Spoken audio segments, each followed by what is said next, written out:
Hi everybody, it's Audrey. Thanks for being here and stopping by my channel today. I am sharing a page for the Stash Bash YouTube hop, which is a monthly kind of hop along from one YouTube channel to another.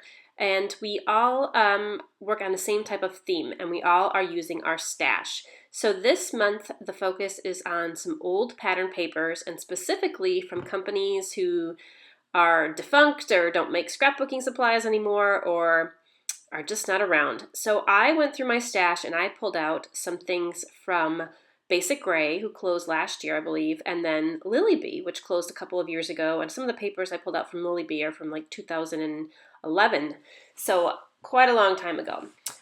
So I'm working with the Basic Gray collection called Paper Cottage, and this is the paper I'm using for my background, and I just spread some white gesso over it with a piece of scrap cardboard, actually, from my recycling bin.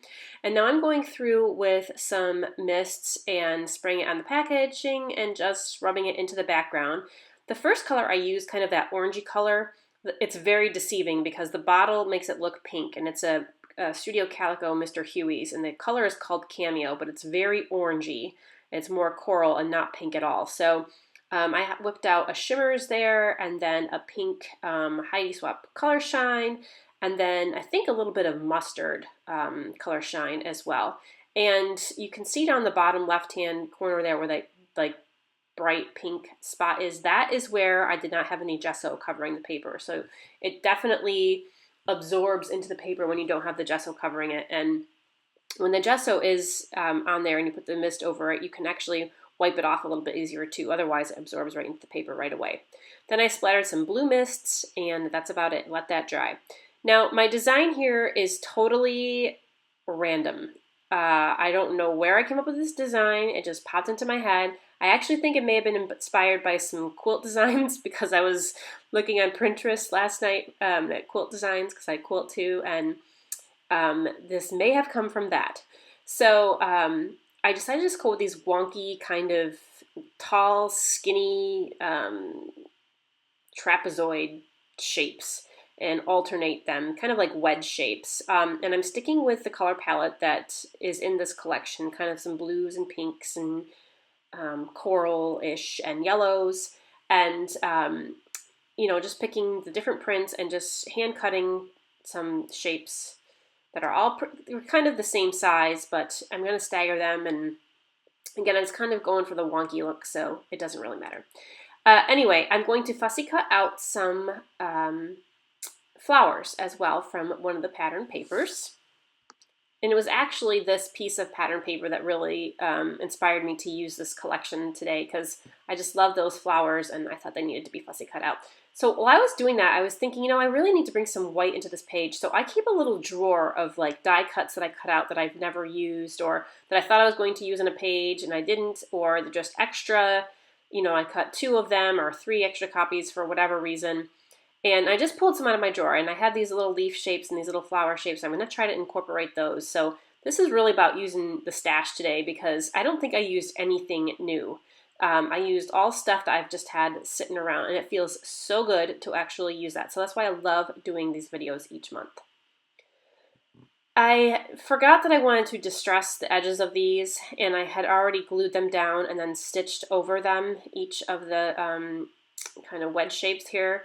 So it's hard to see right now. I kind of did a close-up, but I did stitch down the middle, and so I just roughed up the edges a little bit, and then I wanted to kind of blend it all in a little bit more, so I just sprayed it with some white Delusions just to kind of soften the colors, because they were a little bright, especially the blue, the blue to the right there.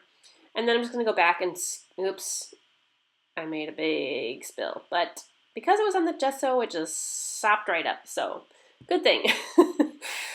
You should have heard me. I went, ah, out loud, and I couldn't believe I did that. But it was going to be where my photo kind of was anyway. I would have worked around it if it left a big mess, but it's fine now.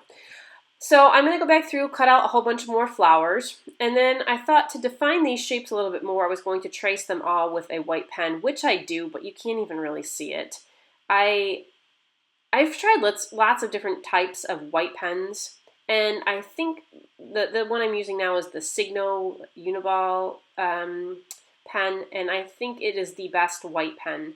I know there are reviews out there for, you know, which white pen works the best. I guess it depends on what kind of look you're going for, but this is the one that I've had the most success with, and now I order them on Amazon. But anyway, that's a piece of Lily Bee paper there that I had thought the colors went perfectly with the colors on this page. And here are all those flowers I fussy cut out. I'm going to kind of cascade them down the page and leave the biggest one near my photo.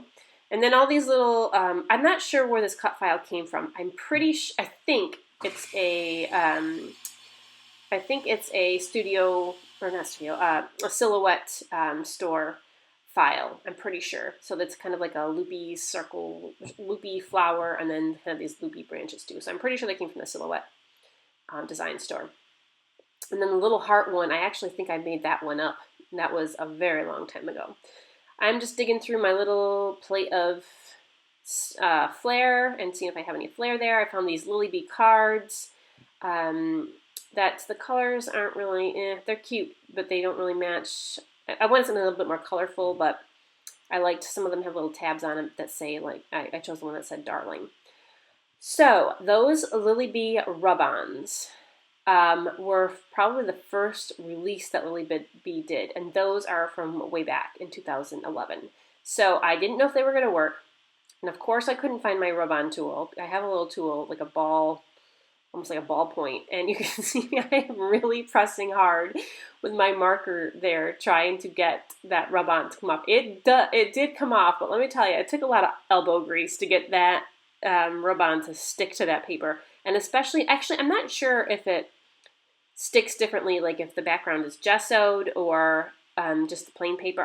I couldn't personally really tell a difference, but I was pressing really hard around the whole thing because I just didn't want it to move. So I'm not really sure, but it worked. Like I said, it took a little bit of strength to get that rubbed on, but they worked. So, and I'm just kind of picking out a couple different phrases. These ones are kind of like a light brown color, and then you can see this one here is a little bit darker brown. So they are on the brown side. So I pick a couple more of those phrases, and then there's these little kind of mustard color birds on this one that I cut out, and I'm going to rub those ones on too. Scatter a couple of those around the page. I just thought they were cute to add in there. This page, by the way, I just snapped this photo of my daughter a couple weeks ago, and we were just actually cleaning up outside, and she was filthy, but she still looks so cute. So this page doesn't have any real specific theme or whatever. I just snapped this photo really quick where she was sitting, and she just looked cute, and the sun was shining just right. So, and sometimes it's fun just to do a picture without a story, just for the sake of capturing the moment in the picture, even if it's not a super special moment. So, but yeah, I mean, usually my photos, you know, have a story, and I have a story to tell on a page, but this is just because she's cute.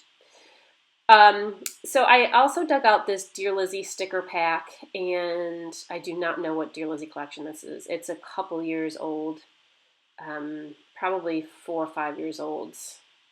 I'm sure it says in the package somewhere, but I'm not sure. And anyway, there were some blues and some yellow things in there that had a shade that matched. What I'm doing here with the stickers, by the way, I have a piece of scrap cardstock, and I like to put my stickers on the cardstock to give them a little bit of heft, and that way they're not sticky in the back, and then I can just use a pop dot, because most of the time I use pop dots to pop my things up off the page. So, and then I'm just taking a couple little other order stickers in here and finding things that work. I think it takes me longer to do a layout when I am going through my stash finding things. That's why I typically like to work with collection kits and stay within all the same collection, because otherwise I'd be going through my stash for hours just to find the perfect thing, the perfect embellishments to match. So yeah, this takes me quite a while longer than normal, because again, I'm just going through my stash and finding a whole bunch of things. There's that sticker sheet comes with the basic gray collection kits, and then I'm finding a couple other things on here. Not too much on the sticker sheet really went, or well, I mean, of course it all goes, it's coordinated, but didn't really go with my page at this time.